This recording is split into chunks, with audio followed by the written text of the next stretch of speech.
Hello friends, ಇವತ್ತು ಮನೆಯಲ್ಲೇ ಶಾವಿಗೆ ಹಾಲು ಪಾಯಸ ಯಾವ ಥರ ಮಾಡೋದು ಅಂತ ಹೇಳ್ಕೊಡ್ತೀನಿ.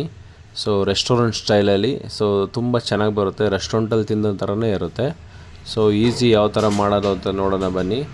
ಸೊ ಫಸ್ಟು ಈ ಥರ ಎಲ್ಲ ಇಂಗ್ರೀಡಿಯೆಂಟ್ಸ್ ಎಲ್ಲ ಕಲೆಕ್ಟ್ ಮಾಡ್ಕೊಳ್ಳಿ.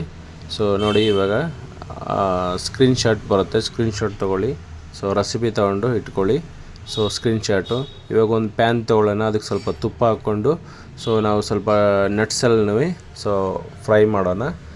ಸ್ವಲ್ಪ ತುಪ್ಪ ಹಾಕ್ಕೊಂಡು ಗೋಡಂಬಿ, ಆಲ್ಮಂಡು, ಸ್ವಲ್ಪ ರೈಸಿನು ಮೂರು ಹಾಕ್ಕೊಂಡು ನಾನು ಹುರ್ಕೋತಾ ಇದ್ದೀನಿ. ನಿಮ್ಗೆ ಯಾವ್ದು ಇಷ್ಟನೋ ಅದನ್ನು ಬೇರೆ ಹಾಕ್ಕೋಬೋದು. ಪಂಪ್ಕಿನ್ ಸೀಡು, ಆ ಥರ ತುಂಬ ಸೀಡ್ ಬರುತ್ತೆ, ಅದೆಲ್ಲ ಹಾಕ್ಕೋಬೋದು. ನಾವು ಇದನ್ನು ಹಾಕ್ಕೊಂಡು ಸ್ವಲ್ಪ ತುಪ್ಪ ಹಾಕ್ಕೊಂಡು ಹುರಿತಾಯಿದ್ದೀವಿ. ಸ್ವಲ್ಪ ಇವಾಗ ರೈಸಿನ್ ಸ್ವಲ್ಪ ಲಾಸ್ಟಿಗೆ ಹಾಕ್ಕೊಳ್ಳಿ, ಇಲ್ಲಾಂದರೆ ಸ್ವಲ್ಪ ಬ್ಲ್ಯಾಕ್ ಆಗುತ್ತೆ. ಈ ಥರ ಚೆನ್ನಾಗಿ ಸ್ವಲ್ಪ ಗೋಲ್ಡನ್ ಕಲರ್ ಬರೋ ಥರ ಚೆನ್ನಾಗಿ ರೋಸ್ಟ್ ಮಾಡ್ಕೊಳ್ಳಿ. ನೋಡಿ, ಈ ಥರ ಚೆನ್ನಾಗಿ ಸ್ವಲ್ಪ ಉಬ್ಬಿದ ಮೇಲೆ ನಾವು ಎತ್ತಿಟ್ಕೊಂಡ್ಬಿಟ್ಟು ಸೇಮ್ ಪ್ಯಾನಲ್ಲಿ ಇನ್ನೊಂದು ಸ್ವಲ್ಪ ತುಪ್ಪ ಹಾಕ್ಕೊಂಡು ವರ್ಮಿಸಲಿ ಸ್ವಲ್ಪ ರೋಸ್ಟ್ ಮಾಡ್ಕೊಳ್ಳೋಣ. ಸೇಮಿಯವ ನೋಡಿ, ಇನ್ನೊಂದು ಸ್ವಲ್ಪ ತುಪ್ಪ ಹಾಕ್ಕೊಂಡು ನಾವು ವರ್ಮಿಸಲಿ ಹಾಕ್ಕೊಂಡು ಸ್ವಲ್ಪ ಚೆನ್ನಾಗಿ ಬ್ರೌನ್ ಕಲರ್ ಬರಬೇಕು, ಗೋಲ್ಡನ್ ಬ್ರೌನ್ ಕಲರ್. ಆ ಥರ ನಾವು ಹುರ್ಕೋಬೇಕು. ನೋಡಿ, ಮನೇಲಿ ಮಾಡಿದ್ರೆ ನಮ್ಗೆ ತುಂಬ ಚೆನ್ನಾಗಿ ಬರುತ್ತೆ. ನೋಡಿ, ಈ ಥರ ಚಿಕ್ಕದು ಇದು ತಗೊಳ್ಳಿ ಶಾವಿಗೆ. ತುಂಬ ಚೆನ್ನಾಗಿ ಬರುತ್ತೆ. ತುಪ್ಪ ಹಾಕ್ಕೊಂಡು ಸ್ಲೋ ಉರಿಲಿ, ಚೆನ್ನಾಗಿ ಹುರ್ಕೊಳ್ಳಿ, ಚೆನ್ನಾಗಿ ಬರುತ್ತೆ. ನೋಡಿ, ಕೆಂಪಗೆ ಇದು ಬರ್ತಾಯಿದೆ. ಇವಾಗ ನಾವು ಇದರೊಳಗೆ ಸ್ವಲ್ಪ ನಾವು ಪಪ್ಪಿ ಸೀಡ್ ಅಂದರೆ ಗಸಗಸೆ ಸ್ವಲ್ಪ ಇದರೊಳಗೆ ಹಾಕ್ಕೊಂಡು ಹುರ್ಕೊಳ್ಳೋದು, ಚೆನ್ನಾಗಿ ಬರುತ್ತೆ. ತುಪ್ಪದಲ್ಲಿ ಹಾಕ್ಬಿಟ್ಟು ಗಸಗಸೆ ಹುರಿತಾಯಿದ್ದೀನಿ. ಗಸಗಸೆನೂ ಹಾಕಿ ಒಂದು 2 ನಿಮಿಷ ಹುರಿದ್ರೆ ಚೆನ್ನಾಗಿರುತ್ತೆ.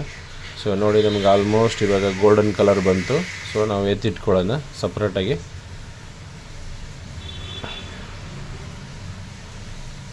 ನೋಡಿ, ಇವಾಗ ಗೋಲ್ಡನ್ ಕಲರ್ ಬಂದಿದೆ. ನಾವು ಎತ್ತಿ ಸಪ್ರೇಟಾಗಿ ಇಡ್ತಾಯಿದ್ದೀವಿ. ಇವಾಗ ನಾವು ಹಾಲು 1 ಲೀಟ್ರ್ ತೊಗೊಂಡು ಹಾಲು ರೆಡ್ಯೂಸ್ ಮಾಡೋಣ. ಹಾಲು 1 ಲೀಟ್ರ್ ರೆಡ್ಯೂಸ್ ಮಾಡಿಬಿಟ್ಟು ಅದರೊಳಗೆ ನಾವು ವರ್ಮಿಸಲಿ ಹಾಕ್ಕೊಂಡು ಚೆನ್ನಾಗಿ ಕುಕ್ ಮಾಡಬೇಕು. ಕುಕ್ ಮಾಡಿ ಆದಮೇಲೆ ನಾವು ಸ್ವಲ್ಪ ಏಲಕ್ಕಿ ತಗೊಂಡು ನಾವು ಪೌಡ್ರ್ ಮಾಡಿ ಇಟ್ಕೊಂಡಿದ್ದೀವಿ. ಏಲಕ್ಕಿ ಪೌಡ್ರ್ ಹಾಕಬೇಕು. ಸಕ್ಕರೆ ನಮಗೆ ಎಷ್ಟು ಬೇಕೋ ಅಷ್ಟು ಹಾಕ್ಕೊಳ್ಳಿ, ಸ್ವಲ್ಪ ಕಮ್ಮಿನೇ ಹಾಕ್ಕೊಳ್ಳಿ. ನಾವು ಮಿಲ್ಕ್ ಮೇಡು ಹಾಕೋದ್ರಿಂದ ಮಿಲ್ಕ್ ಮೇಡು ಸ್ವಲ್ಪ ಸ್ವೀಟ್ ಆಗಿರುತ್ತೆ, ಅದು ಚೆನ್ನಾಗಿ ಬರುತ್ತೆ. ಅದನ್ನೇ ಹೇಳಿದ್ದು ನಾನು, ರೆಸ್ಟೋರೆಂಟ್ ಸೀಕ್ರೆಟ್ ಅಂತ ಹೇಳ್ಬಿಟ್ಟು. ನಾವು ಮಿಲ್ಕ್ ಮೇಡ್ ಹಾಕಿದರೆ ತುಂಬ ಚೆನ್ನಾಗಿ ಟೇಸ್ಟ್ ಬರುತ್ತೆ. ಇಲ್ಲಾಂದರೆ ನಿಮಗೆ ಕೋವಾ ಬೇಕಾದರೂ ಹಾಕ್ಬೋದು. ನಾನು ಸೇಮ್ ಹಾಟ್ ಮಿಲ್ಕ್ ತಗೊಂಡು ಸ್ವಲ್ಪ ಸಾಫ್ರಾನ್ ಮಿಕ್ಸ್ ಮಾಡಿಡ್ತಾಯಿದ್ದೀನಿ ಕಲರ್ ಬರೋದಕ್ಕೆ. ಸಾಫ್ರಾನ್ ಹಾಕ್ಬೋದು. ನೋಡಿ, ಇವಾಗ ನಾನು ಏಲಕ್ಕಿ ಪೌಡ್ರ್ ಹಾಕ್ತಾಯಿದ್ದೀನಿ. ಏಲಕ್ಕಿ ಪೌಡ್ರ್, ಏಲಕ್ಕಿಗೆ ಸ್ವಲ್ಪ ಸಕ್ಕರೆ ಹಾಕ್ಬಿಟ್ಟು ಪೌಡ್ರ್ ಮಾಡಿ ಇಟ್ಕೊಂಡ್ರೆ ಚೆನ್ನಾಗಿ ಬರುತ್ತೆ. ಇಲ್ಲಾಂದರೆ ನಿಮಗೆ ಬಾಯಿಗೆ ಸಿಗುತ್ತೆ ಏಲಕ್ಕಿಗೆ ಹೆಚ್ಚು ಹಾಕಿದರೆ. ಪೌಡ್ರ್ ಮಾಡಿದರೆ ಯಾವ ಡಿಸ್ಟರ್ಬೆನ್ಸು ಇರೋಲ್ಲ. ಸ್ವಲ್ಪ ಕಲರಿಗೆ ಸಾಫ್ರಾನ್ ಹಾಕ್ತಾಯಿದ್ದೀನಿ. ಕಲರ್ ಯೂಸ್ ಮಾಡಬೇಡಿ, ಸಾಫ್ರಾನ್ ಯೂಸ್ ಮಾಡಿ.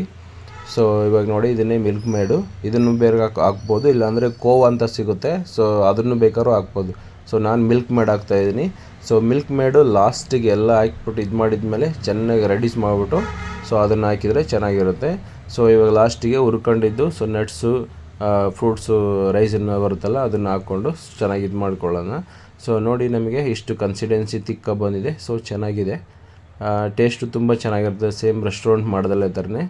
ರೆಸ್ಟೋರೆಂಟ್ ಮಾಡೋದಕ್ಕೂ ಮನೇಲಿ ಮಾಡೋದಕ್ಕೂ ಒಂದೇ ವ್ಯತ್ಯಾಸ, ಒಂದು ಕೋವಾ ಹಾಕಬೇಕು, ಇಲ್ಲಾಂದರೆ ಈ ಥರ ಮಿಲ್ಕ್ ಮೇಡ್ ಹಾಕಬೇಕು, ತುಂಬ ಚೆನ್ನಾಗಿ ಬರುತ್ತೆ. ನಾವು ನೋಡಿ, ತುಂಬ ಚೆನ್ನಾಗಿ ಬಂದಿದೆ.